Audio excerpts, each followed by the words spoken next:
record ko. Yun, alright. So, praise God, yan. So, yun ang ating pag-uusapan today is all about kingdom mindset. So, nung nabanggit to, no, ni Sis Pia, 2 weeks ago ata or 3 weeks ago ata. No? Actually, nasa Pinas ako nun. Tapos, yun, no? So, nagpagbigyan tayo. So, pababalik ko lang dito sa Dubai recently. So, sayang hindi tayo nagkakita-kita. However, pagkamat malalayo man tayo, with God's grace, right now, nandito tayo sa gawain ng Panginoon, nagsama-sama. Right. So, yun, ang pag-uusapan natin is all about kingdom mindset. When I saw this topic, talagang na-excite din ako and very important, alam niyo ang ang mindset, no.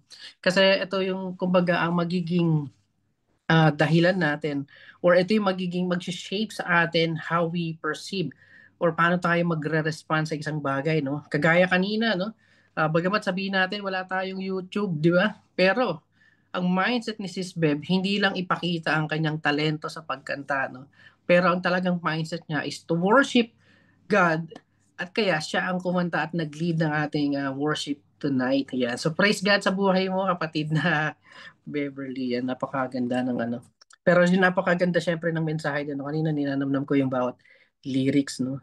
Sabi doon, 'di ba, sa lahat ng panahon, 'di ba, Diyos ka sa amin. Yun talaga yun talaga ang pinaka meaning talaga at pinaka gusto sabihin sa atin, i-remind sa atin ng Lord na every time, every day, palagi nandito ang Lord sa atin. Sa lahat ng oras, lagi nandito. Kaya kanina, no, sabi ko, grabe, saglit na prayer lang, pero yun na, no, sumagot agad ang Lord. Okay, hanggat kayang isipin, di ba? Kayang gawin. Praise God, no? So, yan, walang mahirap talaga sa Lord. Basta, tayo maniniwala, patuloy tayo mananalig sa Lord. Walang imposible sa Lord. So, ang mindset is, ito, alam nyo, napaka-importante. Even kasi kahit sa anong opportunity, kapag hindi natin to binago or di natin winorkout ang ating mindset. Okay, so, ito yung magdadala sa atin kung ano yung pwede nating maging kahihinatnan, no, sa future natin. So it's somehow influencing our action as well. Okay, even sa ating relationship, no? Kung ang mindset mo or yung mindset mo is positive yan, definitely will have positive and healthy relationship. So, lalong-lalo na when it comes to spiritual growth. Kung ang ating mindset is connected with our kingdom, okay, definitely is maganda ang kahihinatnan nito sa atin. Lalo't sabi nga ng in biblical context, mindset determines whether we align with God's truth and purpose or conform to worldly patterns. Yan. So, kaya sabi ng ay, ano pala, hindi ko na-share. Okay, kaya yung binigay sa ating verse ni Sis Pia, actually binigay ni Pia. No? Alright. Ay, let me share my screen pala. Nawala ang aking screen. Iyon. Ayan. Alright, kingdom mindset. Alright, sabi sa Romans 12:2 ng NLT, don't copy the behavior or custom of this world, but let God transform you. Sabi dito, transform you in a new person by changing the way you think. Okay, so importante, no? Changing the way we think. And then you will learn to know God's will for you, which is, good, pleasing, and perfect. Ayan. So let us pray. Heavenly Father, we praise you, we glorify your name, Lord God. Thank you for today, Lord God. Thank you for this opportunity to worship you again, Lord God. And mga Panginoon, bigyan mo kami ng kalakasan, karunungan, and wisdom, Lord God, enable for us na maintindihan namin ang word mo, Lord God.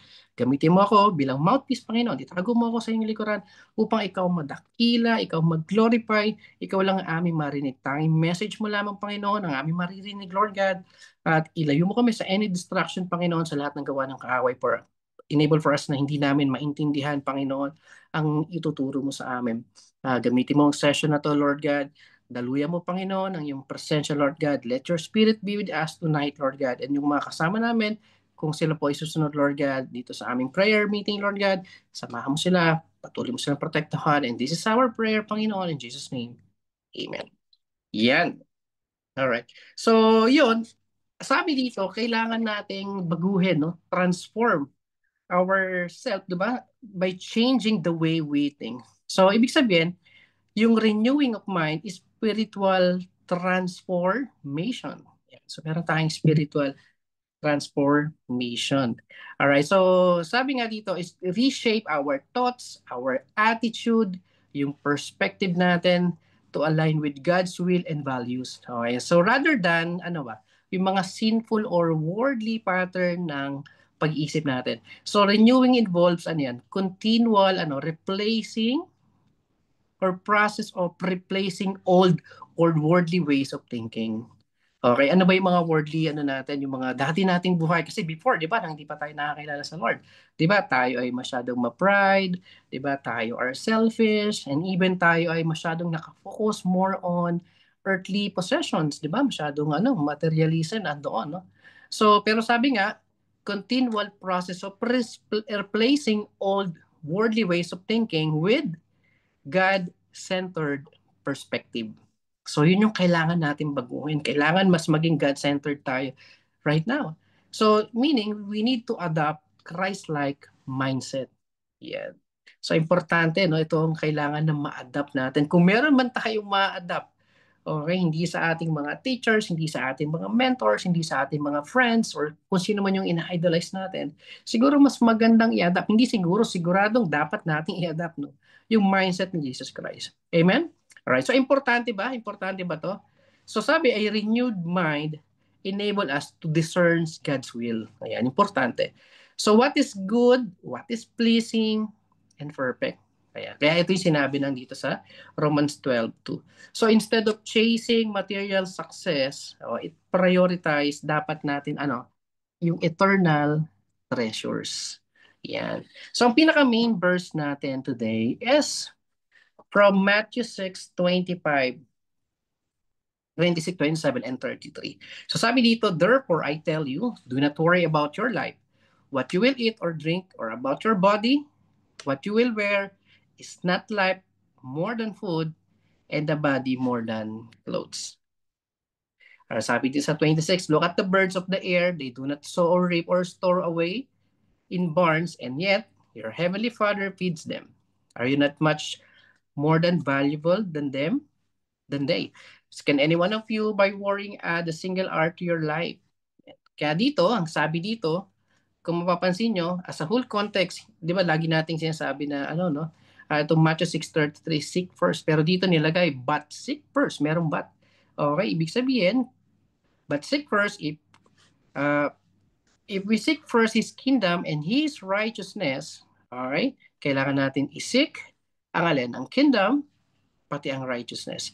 And all these things, yun ang importante, all these things shall be added unto you. So tayo minsan, we're focusing more on all of these things. Pero syempre, ang sabi dito ng Lord, seek first. So meron tayong kailangang sundin. So we are called to seek God first. Kaya sabi, do not worry about foods, about clothes. Okay, pero nung unahin natin, kingdom first. O kaya kailangan yung mindset natin is nakatuon sa kingdom ng Lord. Okay, minsan kasi, tayo right now is nakatuon tayo, ang mindset natin, dito sa mga bagay na to. Ano yun? Yung mga these things, yung mga talagang hinihingi natin sa Panginoon. No? Yung pinagdarasal natin palagi, yung mga material na bagay. Pero sabi ng Lord, ibibigay ko. However, meron kang kailangan gawin. Ano yun? Seek first. Unahin natin ang kingdom. So gusto ba natin ng blessed life? Yan. Amen. Alam niyo na ano po, no? Meron tayong meron tayong maling definition about blessed life. Kasi akala kasi natin when we say na we have yung mga material na bagay na meron tayo right now, we are abundant. Okay, meron tayong mga material thing na nasa mundo, even yung trabaho natin. So piling natin kapag successful ka na sa buhay, okay, natatawag natin or nasasabi natin ang sarili natin as blessed, di ba? Blessed na yung buhay natin. Okay, sa mundo, sabi nga, we work hard. Kapag nag-work hard ka, kapag abundant ka, blessed ka. Yun ang mindset natin. Pero nung dumating si Jesus or sabi ng heaven, no, ang totoong blessed is kapag nasa atin si Jesus Christ. Amen. Yan, amen ba? Yeah, so pag-usapan natin ang kingdom mindset. All right. So when we say kingdom, okay, so in old times, no, alam nyo, actually meron ngayon, even dito, no, may mga kingdom pa, may mga monarchy pa. So when we say kingdom, it influenced by king. Okay, hindi siya legislative or mga lawmakers. So meaning to say, walang mga senators, walang mga lawmakers. So when we say kingdom, merong hari. Ayan. So minsan, di ba, sabi nga, kingdom, ibig sabihin, ngayon nga, no, yung kingdom, minsan naging ano tayo, kingdom. Okay? So, ignorante tayo ngayon. Okay? Kasi when we say king, meron niyang territory. Kapag dom, ibig sabihin ng dom, domain. Ayan. So, ibig sabihin, ang kingdom is governed or hindi gino-govern ng mga senators. Okay. So ibig sabihin sa isang monarchy, merong isang hari. So siya lang ang nasusunod kung ano yung mindset ng hari, kung anong gusto ng hari, yun ang nasusunod. Pero right now, tayo ay nasa bansang democratic. Okay? Kaya ang mindset natin or ang nasusunod is ang mga tao. Okay? Pero pag sinabing kingdom or monarchy, okay, kung ano yung gusto ng hari, yun ang masusunod. So, king is the main or pinaka-importante na tao. Kung ano yung will niya, kung ano yung intention niya, kung ano yung purpose niya. Okay? It manifests doon sa kanyang kingdom. So, tinawag tayo ng Lord today to become or to be part of the kingdom of God. When Jesus came, okay, yung kingdom ng Lord is in our hearts, okay, sa ating mga believers. Nung dumating na si Jesus Christ. So kalooban dapat ng hari yung nasusunod. Kasi may hari ka eh. Kung meron kang king, syempre may rules yan. Kung merong rules, anong next nun? Kailangan mag-obey ka. Okay? So ito, part to ng kanyang utos sa atin na unahin natin siya. So ang layunin ng Lord ang dapat na nilalakaran natin. So kung ang nasusunod ang hari, dapat sumusunod tayo. Ibig sabihin, dapat tayo ay nagsasubmit. One of the reason why kaya po tayo is nahihirapan sa submission sa Lord kasi gusto natin na tayo ay masunod.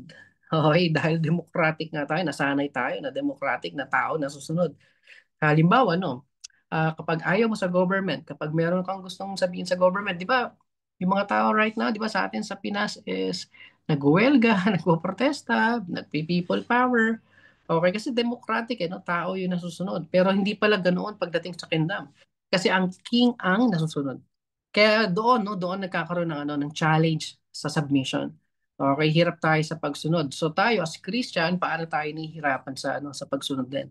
So minsan, yung spirit natin, ina-accept natin ng Lord. Kasi tayo right now, nakakilala na tayo sa Lord. Ina-accept yan ng spirit natin. However, yung soul natin, or yung body natin, or yung mind natin, even our heart, is hindi align, hindi pa totally na-accept si Jesus Christ. So paano yan? Minsan gusto ng spirit mo, pero ayaw ng puso mo. Okay? Halimbawa, no, today, no, gusto ng spirit mo na umaten sa prayer meeting ngayon. Pero dahil tinatamad ka, dahil Sabado ngayon, pahinga mo ngayon eh. So, mas gusto ng katawan mo na gumala. Yan. Okay, kasi imagine, Sabado ngayon, pagod ka sa buong week mo, pero biglang wala pa sa atin, magme-message si Kuya Sam, magme-message si Nanay Ruth, magme-message sa Ate Yeng, uy, meron tayong prayer meeting. Tama?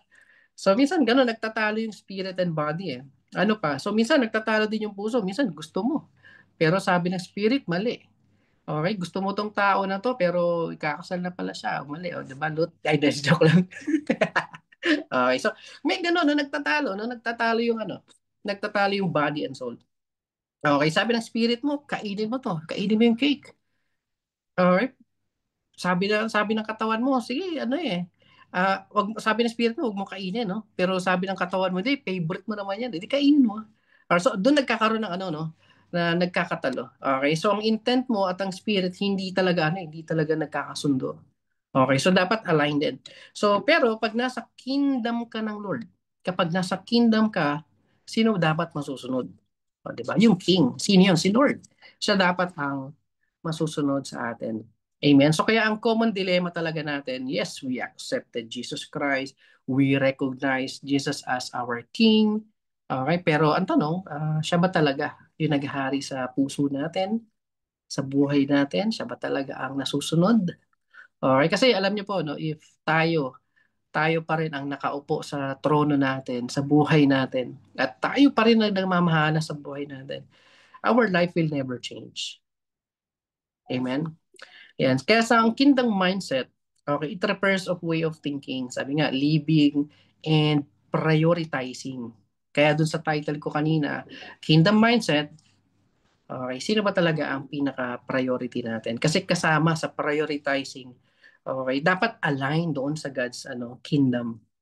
Okay, dun sa rules ng kingdom, sa values ng kingdom, pati yung purpose, dapat alain din tayo doon. So seeking God will above, dapat, yung personal desire talaga natin nandoon.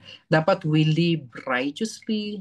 Okay, yes, mahirap, pero if we are, kumbaga yung intention natin, if we are willing and committed na talagang sumunod talaga tayo sa tamang daan, no, patungo sa Lord. 'Di ba? If naniniwala tayo doon sa provision na kayang ibigay ng Lord, and even doon sa sovereignty ng Lord. Tama? So mas maganda yung ganung mindset. Okay? Kaya dapat i-priority rin natin talaga ang kingdom. Okay? So ang kingdom ng Lord is invisible. Hindi siya yung hindi siya yung physical na kingdom na meron tayo today sa earth. Okay, ibig sabihin ang kingdom ng Lord is walang falas. Okay? Hindi siya yung physical or typical na kingdom. Okay? So akala nga 'di ba no nung nabasa natin 'di ba nung pagdating ni Jesus Christ, akala nung even ng mga apostles, 'di ba?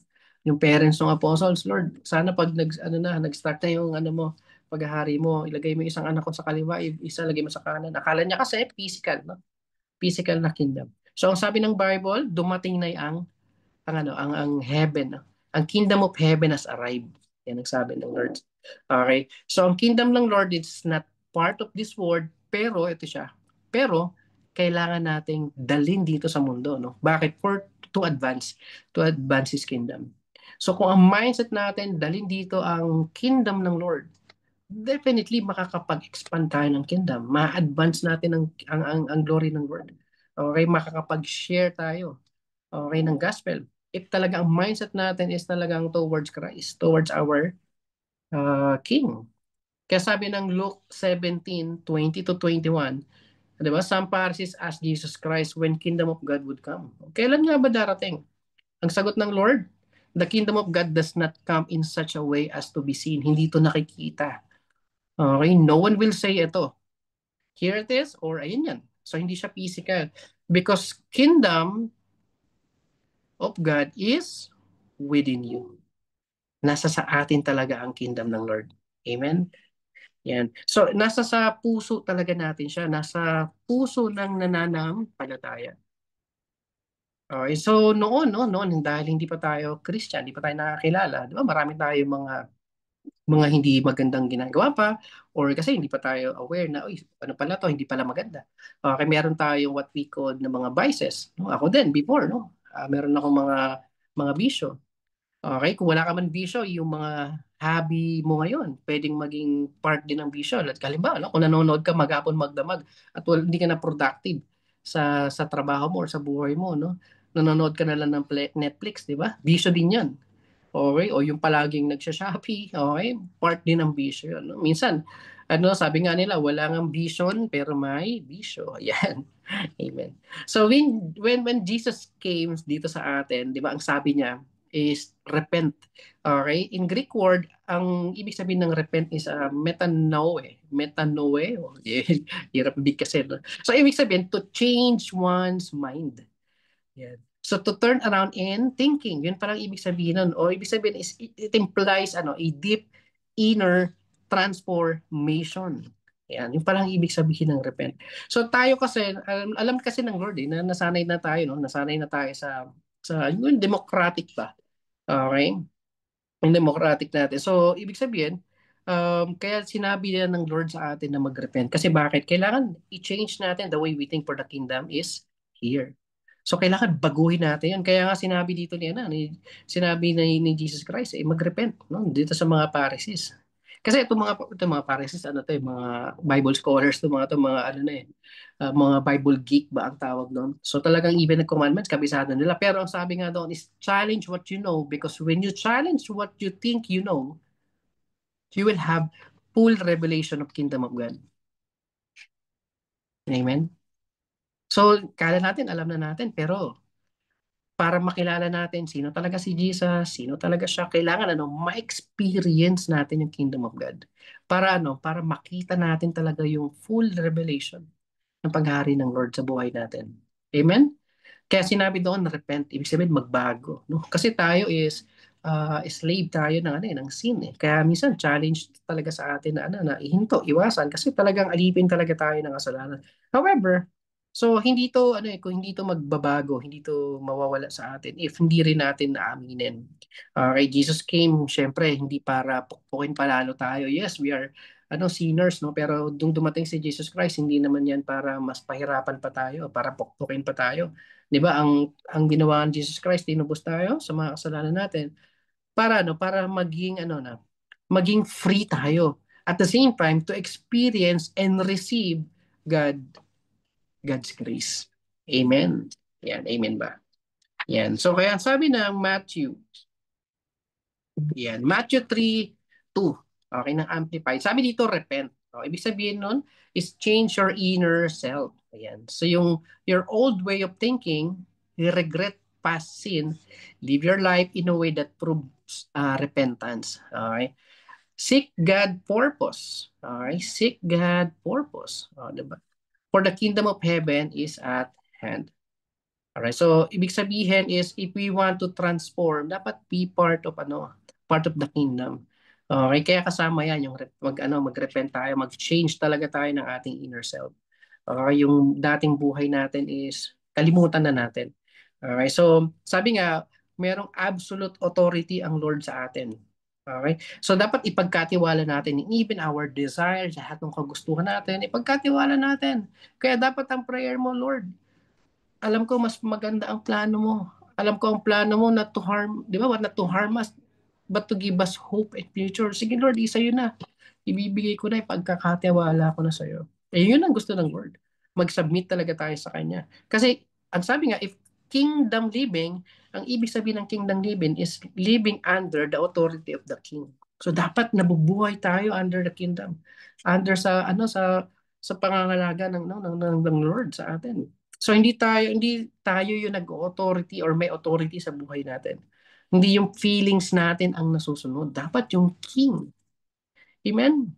Kaya doon nga, binanggit nga dito, but seek first. Sabi, seek first. Unahin natin ang kingdom ng Lord. Okay, sinabi doon is unahin natin ang kingdom ng Lord, pati ang kanyang righteousness. Okay? So, seek kingdom, ibig sabihin ng kingdom, okay, yung territory ng Lord. Okay, righteousness, ang ibig sabihin, yung kanyang standards. Okay, kaya kailangan dalawa, no? Hindi sinabing isa, hindi yan sinabing or, dapat dalawa talaga. So all these things, yan ang gusto natin. And all these things shall be added, shall be given. Ito ang gusto natin, yes, may reward, pero dapat meron tayong unang gawin. We are worried sa maraming mga bagay. Pero ang mindset natin, Lord, bigay mo sa akin.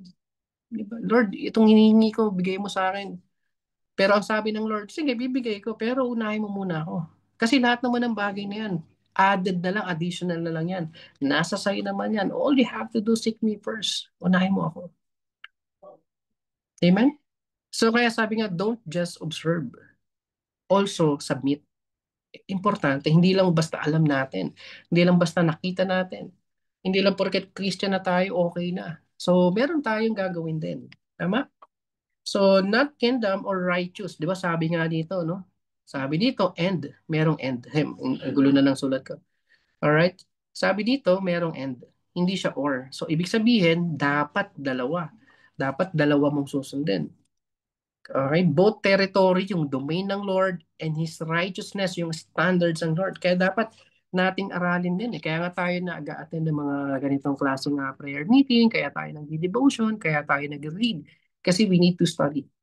Kailangan nating alamin ano talaga ang kalooban ng Lord. At the same time, syempre mas lumalim ang ating intimacy. Amen? Kaya nga kingdom. So kaya kingdom, singular, hindi kingdoms, hindi siya S, no? Hindi siya plural. Nag-iisa. Okay, uunahin natin ang kingdom ng Lord. So ang mindset kasi natin today, syempre no, tayo nakakilala sa Lord. However, meron tayong mga plus plus. Ano yung mga plus plus?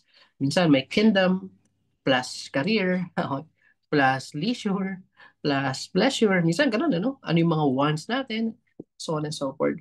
Pero sabi ng Lord, yes, bibigay ko. Pero seek me first. Unahin mo ako. Yan ang sabi ng Lord. If we are working with the kingdom, we are not working not just for ourselves. Okay, kung tayo is talagang nakakilala na sa Lord, nag-seek na tayo sa Lord, inuna natin ng Panginoon, nag-work tayo today hindi lang para sa sarili mong glory, hindi lang para sa sarili mong intention. Or meron ka ng purpose. Meron ka ng reason bakit mo siya tinatrabaho. Alam niyo ito po, no, narinig, ito po is, kasi sa amin po, sa church namin sa Laguna, meron kami ng mga kingsmen na tinatawag. Ito po yung mga kalalakihan, mga katatayan. No? So, group of mga, ano sila, mga business owners. So, nung nag-share sila ng mga, ano nila, ng mga, siguro yung iba mga ideas nila. And one of the reason bakit sila talagang, ano, nag-strive pa, talaga nag-work hard pa na kumita. It's not because para lang makapagpatayo sila ng malaking bahay, ganun. Pero alam nyo, isa po sa reason, no, talagang na ano din ako, no, nagkaroon ako ng mas malawak pa na pang-intindi. Kasi sabi nila, gusto nilang pataasin yung tithes nila. Okay, and one of the reason, or isa sa pwede nilang gawin para mapataas yun, is galingan nila sa trabaho nila, galingan nila sa negosyo nila, enable for them na mas makapag-diversify pa na mas maraming negosyo. So, good stewardship. So, ibig sabihin, nag-work hard sila, pero hindi na para sa sarili nilang glory. Okay? To help the church, to help people, to help community at the same time, to increase yung para sa Lord. Grabe, no? So, yun yung mindset na meron sila. And somehow, yun din ang dapat na meron tayong maging mindset. Okay? Not just for self-fulfillment, no? But for the kingdom of God. Amen? Kaya sabi ng Lord, if we are worried about such things, di ba, yung mga bagay na talagang gustong-gusto natin. Kasi kaya tayo nagtatrabaho, kasi gusto natin ma-provide yung gusto natin. Okay, actually hindi naman po hindi to masama, no? Kung ano yung mga gusto mong ma-provide. However, ang sabi ng Lord, seek me first. Unahin natin. Unahin natin ng Lord kasi sabi nga sa dulo, all these things shall be added. Ibibigay naman talaga ng effortless. Marami na tayong mga narinig ng mga ng mga testimony, 'di ba, na mga talagang sumusunod talaga sa Lord. O, tapos sila yung mga abundant, 'di ba? Maraming mga ganong story. Amen. So, sabi nga, if talagang susunod tayo sa Lord, huwag ka mag-worry, sabi ng Lord. Kahit hindi mo paghirapan, ibibigay ko sa iyo, unahin mo lang ako. And ako po, talagang na-remind ako doon. Kasi syempre, one of the reason kaya we work hard, gahanap pa tayo ng marami pang source of income, di ba? Kasi gusto natin mabigay yung gusto natin, ma-provide yun sa family natin. However, ang kaaway lagi nandiyan. Pwede niyang gamitin yung blessing na meron ka, enable for you to distract. Diba? Sabi nga, distraction leads to distraction. Ang goal ng kaaway is i-distract tayo, ilayo tayo sa Panginoon. Kasi the more na bless ka, the more na abundant ka. The more na pwede kang maging vulnerable at the same time na alam mo yun makawala ka sa sa alignment mo sa Lord. Kaya dapat tayo is habang nag-work hard tayo, habang talagang tumatrabaho tayo, dapat unahin pa rin natin ang Panginoon. Okay, kasi hindi naman natin kailangan ng paghirapan pa.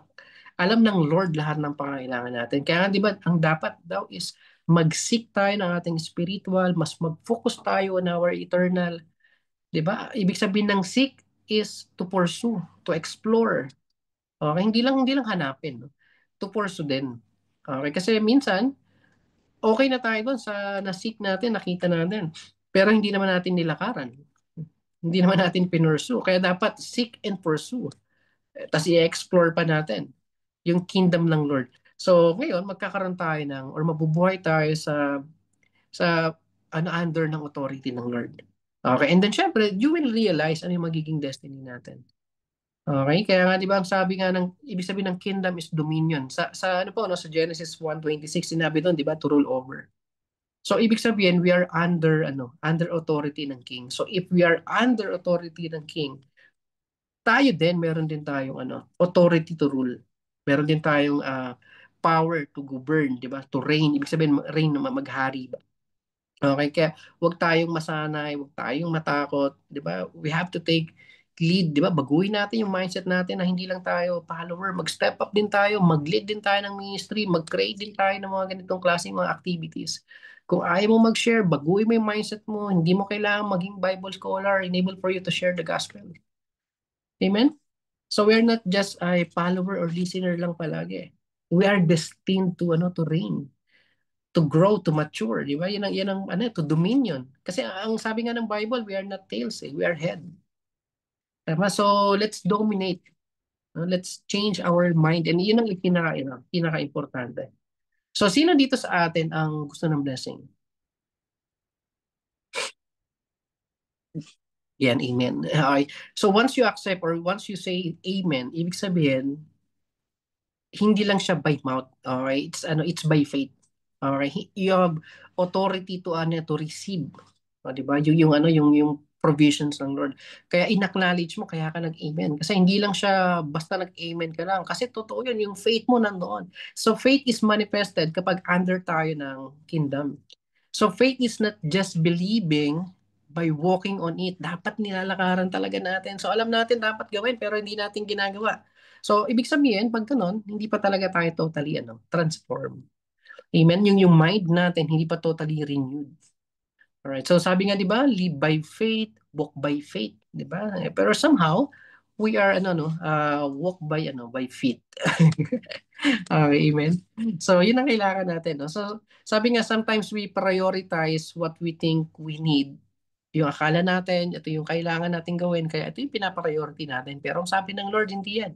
Hindi yan ang gusto ko ipagawa sa, hindi yan talagang pinaka-main priority mo. Kasi ang kailangan mo i-priority yung kingdom ng Lord. We are busy. No? We are busy sa kingdom, pero hindi dun sa king.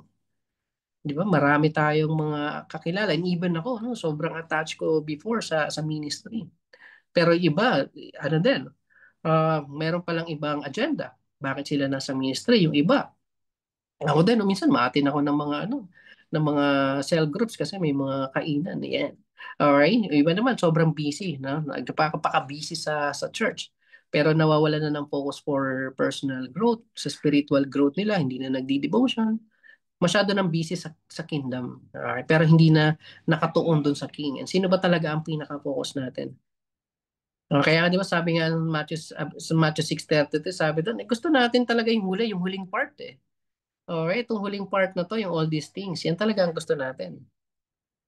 Okay, pero meron dapat na mauna. Ano yung dapat mauna? Ito, yan ang number one. Ayan, number one yan.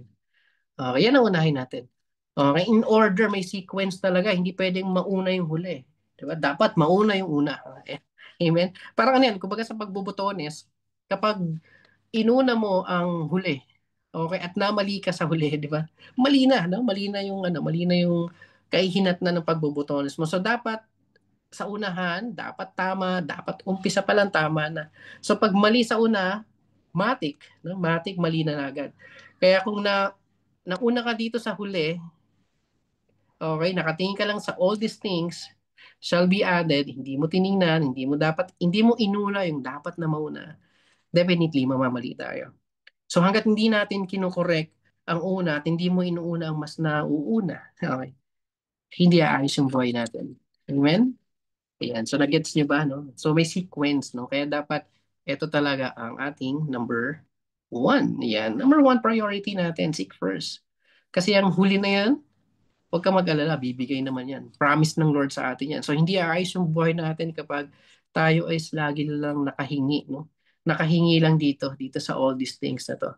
If hindi natin hinahanap ang kalooban ng Lord, ng Panginoon, definitely, hindi yan mabibigay sa atin. Mahirap rewardan, okay?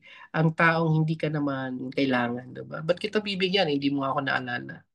Parang nanay lang yan, parang tatay lang yan, no? Okay? Hindi mo nga siya inaalala, hindi mo nga siya tinatawag, no? Tapos, isipin mo aalalahanin ka. Yes, ganun ang Lord sa atin. Pero yun nga ang instruction sa atin. Gusto ng Lord is hanapin natin siya. So, ang Lord is hindi lang Panginoon, hindi lang Penge noon. Panginoon siya, Lord siya. Kung Lord siya, King siya. Kung King siya, may rules yan. Kung rules yan, dapat tayo ay mag-obey. So, sumunod tayo sa kalooban ng Lord. Amen? So, kung gusto naman talaga natin na tayo, na tayo bigyan. Sabi nga, bibigyan talaga tayo niyan. Pero yun nga, kailangan mo lang sundin yung sequence. Kailangan mo lang unahin ng Lord. Gusto natin ng addition, gusto natin ng provision, pero ayaw naman natin ng prioritization. Grabe, no? Na-remind ako habang sinusulat ko siya. So, ano ba talaga yung priority ko, Lord? Diba? So, even ako, nare-remind habang sinusulat ko to kanina. So, sabi nga, walang action ng transformation na nangyari sa buhay natin. So dapat magkaroon talaga tayo ng renewing of mind, magkaroon talaga tayo ng transformation. We have to take action. Kaya yung mga ganitong klase ng mga gawain is a great reminder sa atin. Kahit pa tayo ay Christian na dapat tayo pa rin ay nakikinig pa rin, nare-remind pa rin, nare-rebuke pa rin. So building our life, not just yung dream na meron tayo today. Okay? Pero dapat nagbi-build tayo ng buhay right now ng may purpose. And yun ang importante na may purpose. Amen? Kaya hindi natin nararanasan minsan yung fullness kasi nakapokus lang tayo doon sa dreams, no? Hindi tayo nakapokus doon sa purpose. Amen? So alam niyo po na ang dreams kasi is nagbabago din yan. 'Di ba before, no? Ako dati gusto ko Mustang. Pero ngayon, kahit simpleng kotse na lang na magkasya kami, 'di ba? Nakasya kami at kasya ang pamilya ko. Okay, okay na yan. Kasi ganun talaga ang dreams. Nagbabago talaga eh. Sabi nga, dreams can change but purpose will not. Hindi nagbabago ang purpose. Amen? Kaya ipurso din natin yung purpose natin sa Panginoon.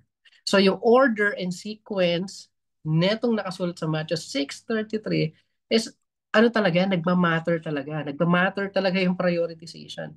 So number one priority natin, sino? Tayo right now, ang priority natin, career, di ba? Even family, yung wants natin, yung gusto natin. Yes, sabi ng Lord, ibibigay ko yan, wag ka mag-worry.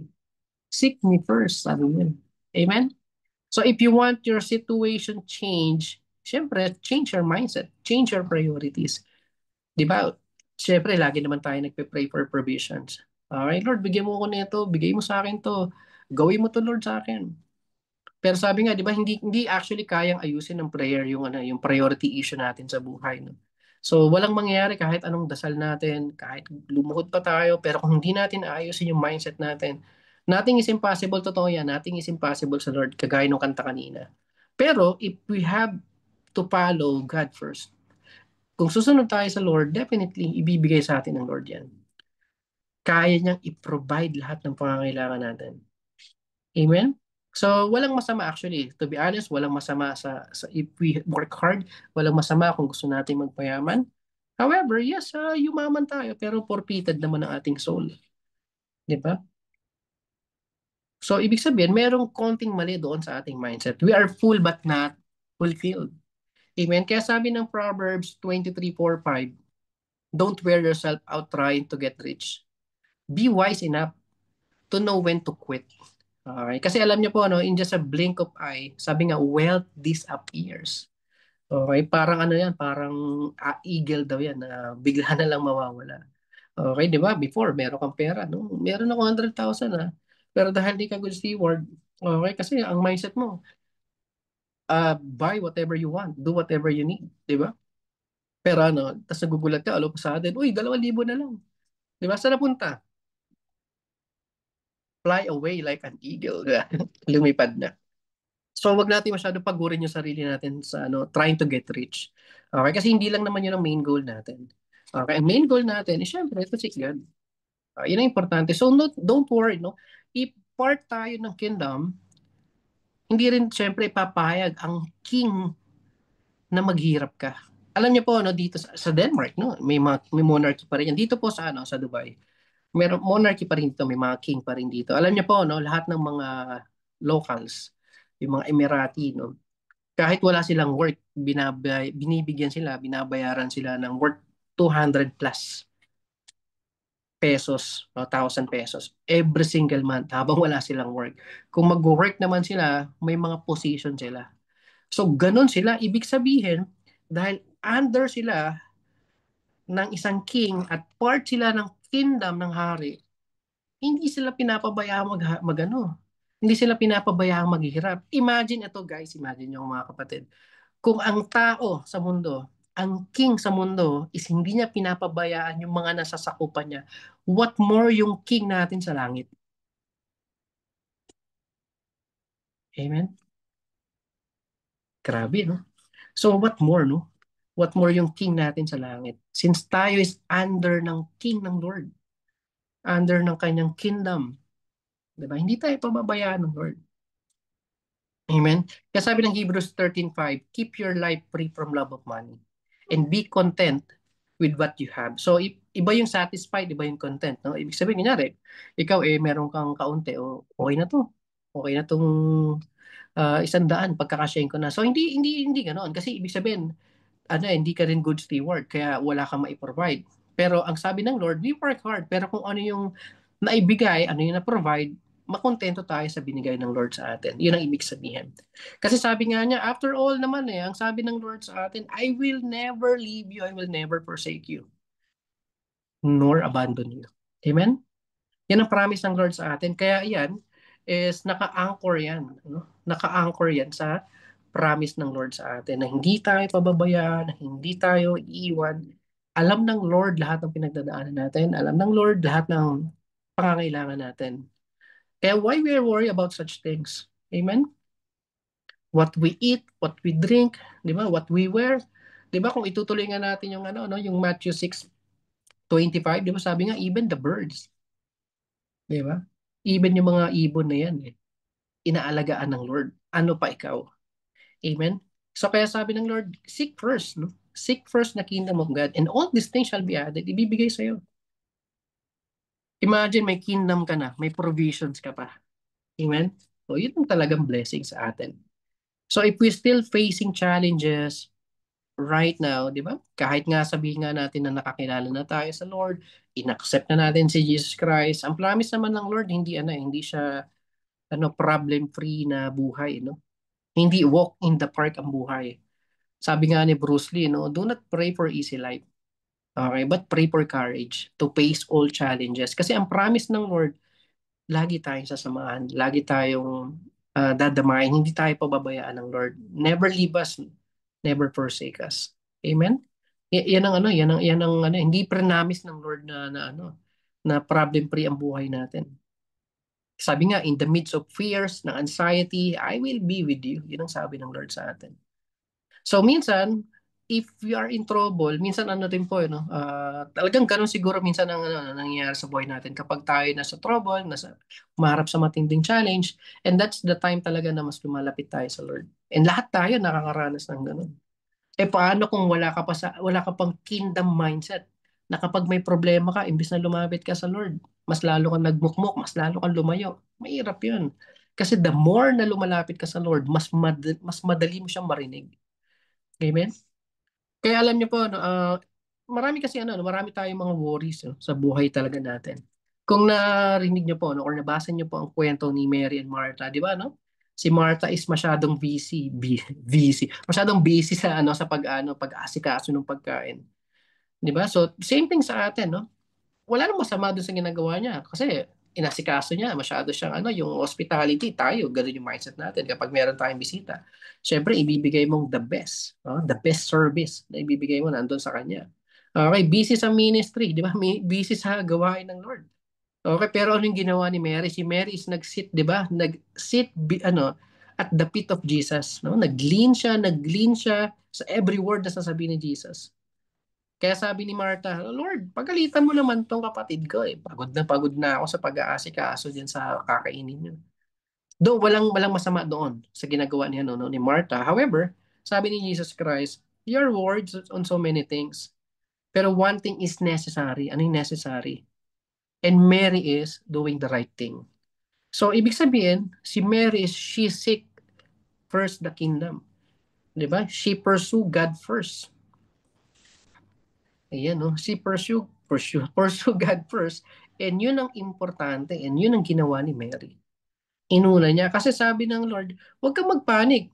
Kung wala kang mapakain, sabi nga ng Lord, I am the bread of life. Tama? Wala kang mapainom sa akin, huwag kang mag-worry. I am the living water. Amen? Kaya unahin mo lang ako, seek first ang sabi niya, change your prioritization, change your mindset.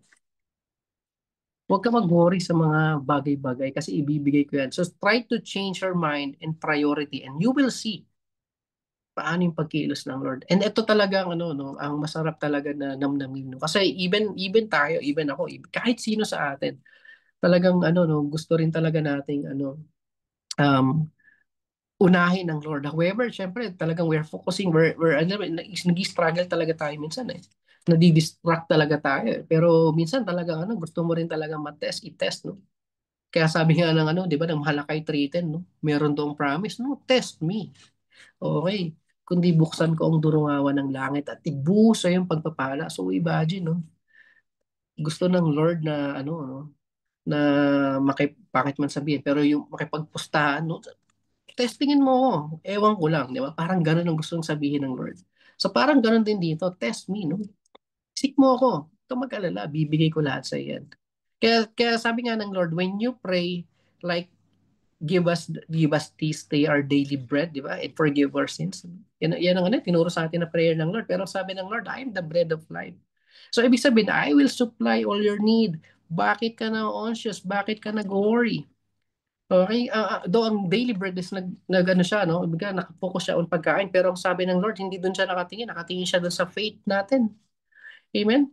So pursue kingdom of God and He will provide all our needs. Amen? So walang magagawa yung worry, pero yung pagtitiwala meron. Amen? So pagtitiwala natin sa Lord, na siya ang ating refuge, ang ating strength, yung presence ng Lord, lagi nandyan, yung help niya, lagi nandyan at times of trouble. Alam niya ang situation natin, alam niya ang pinagdaraanan natin. Have faith and never tayong iwan ng Lord. Gaya nga ng promise ng Lord, kahit anong mangyari, lagi siya nandyan. Amen? Let us pray. Heavenly Father, we praise you, we glorify your name, Lord God. Thank you for tonight, Panginoon, sa binigay niya sa amin ng word, Lord God. Salamat, Panginoon, sa magandang reminder, Panginoon, na pinagkaloob sa amin na dapat ka naming unahin sa lahat ng oras, Lord God. Ano man yung mga bagay na inaalala namin, sa ngayon, Lord God, bigyan mo kami ng courage, Lord God, na iwanan, Panginoon, ang aming mga alalahanin, Lord God, na ipurso ka namin ang iyong kaharian, Lord God, na mas manguna ang prioritization namin lalong-lalo pagdating sa iyo, Lord God, na yung aming faith, Lord God, na mas lalo pang tumaas, Lord God. Give us courage and wisdom, Lord God, na makaisip ng mga bagay na mas dapat naming unahin kesa sa mga bagay na hindi ka lugod-lugod sa iyo, Lord God, na ikaw ang priority namin, ikaw ang masunod sa amin, ikaw mag-govern sa amin, Lord God, ikaw mag-rule sa amin, Lord God, at hindi yung aming mga nais, Lord God. And naman, Panginoon, lahat ng aming narinig right now is sa iyo galing, Lord God, at nawa may apply namin sa aming daily activities, Panginoon. At nawa I pray, Panginoon, sa aking mga kasama na nandito. May you provide and protect, Panginoon, ang kanilang family and even give provisions, Lord God, sa kanilang kabuhayan and even sa kanilang mga hanap buhay, Lord God.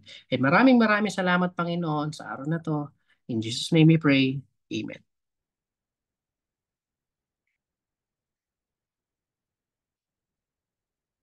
Yun. Praise God.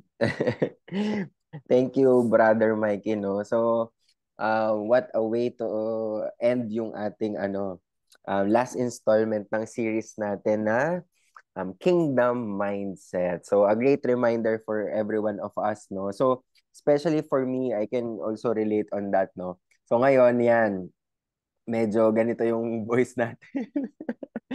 So, may sipon at ubo tayo, ayan. So, meron din akong isang araw na talagang kailangan ipahinga, no? So, I was reminded tonight, no, ang dami naming ginagawa, sobrang busy. So ako, ganyan din talagang medyo napupuyat kasi ang dami kinakausap, ganyan. Tapos, konti yung tulog, di ba?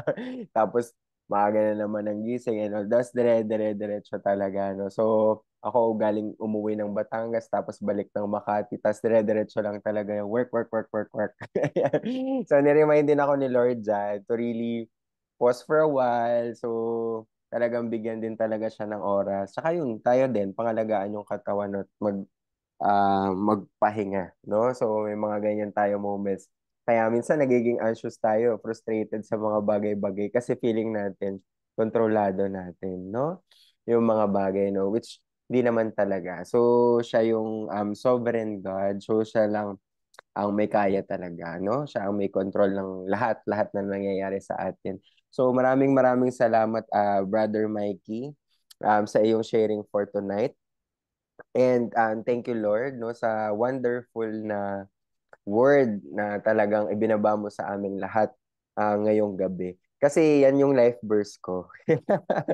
Yan, alam na alam yan ng mga Yusana Warriors, no? At yun, yung mostly nandito din sa TGPM. So yung Matthew 6:33 talaga. Ayan, yan ang aking life verse. Kapag may mga moments na parang windang na tayo, windang moments. Ewan ko, bigla nagpapakita talaga yung verse na yun sa akin. So, nire-remind ako, oy, teka lang. Teka lang, no? So, saan ka na naman nagiging busy, no?